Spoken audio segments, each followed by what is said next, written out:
Hello guys, இன்னைக்கு வந்து chapati தாளிச்ச recipe எப்படி பண்ணோம் அப்படின்னு பார்க்கலாமா?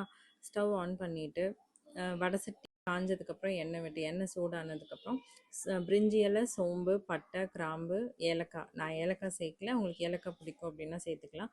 ஒரு பெரிய வெங்காயம் நல்லா பொடி பொடியாக கட் பண்ணி வச்சுருக்கேன். கொஞ்சம் கருவேப்பிலை சேர்த்து அதையும் நல்லா சேர்த்துக்கோங்க.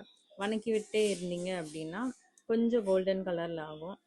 அதுக்கப்புறம் ஒரு பெரிய வெங்காயத்துக்கு ஒரு பெரிய தக்காளியை சேர்த்துருக்கேன். நான் வந்து அரைச்சி சேர்த்துருக்கேன். நீங்கள் வந்து அரைக்காமல் சும்மா கட் பண்ணி கூட சேர்த்துக்கலாம். தக்காளி சேர்த்ததுக்கப்புறம் நல்லா வணக்கி விடுங்க. நல்லா லேசாக வணங்கினதுக்கப்புறம் ஒரு டேபிள் ஸ்பூன் அளவு ஜிஞ்சர் கார்லிக் பேஸ்ட் ஆட் பண்ணும். அதையும் சேர்த்து நல்லா வணக்கி விட்டுட்டே இருந்தீங்கன்னா இந்த மசாலா கொஞ்சம் சீக்கிரம் குக் ஆகணும் அப்படிங்கிறதுக்காக தான் நான் உப்பு சேர்த்துருக்கேன். இதையும் நல்லா வணக்கி விட்டே இருந்தீங்கன்னா ஆயில் பிரிஞ்சு வர மாதிரி ஆகும். கொஞ்சம் மஞ்சத்தூள், கொஞ்சம் மிளகாத்தூள், கொஞ்சம் மல்லித்தூள். மிளகாத்தூளும் மல்லித்தூளும் ஒரு டேபிள் ஸ்பூன் சேர்த்துருக்கேன். நீங்கள் வந்து கரம் மசாலா இது கூட சேர்க்கறனாலும் சேர்க்கல. நான் வந்து கரம் மசாலா சேர்க்கல. இது நல்லா கலக்கி விட்டு ஒரு 2 வணக்குனதுக்கப்புறம் பெரிய டம்ளரில் 1.5 டம்ளர் அளவு நான் தண்ணி சேர்த்துருக்கேன். மசாலா வந்து கொதி வர மாதிரி ஆகும். செக் பண்ணி பார்த்துட்டு உப்பு வேணும் அப்படின்னா உப்பு சேர்த்துக்கோங்க.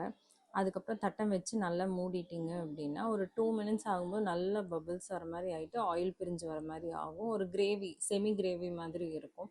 அப்போ வந்து சப்பாத்தியை நான் சின்ன சின்னதாக கட் பண்ணி வச்சுருக்கேன்.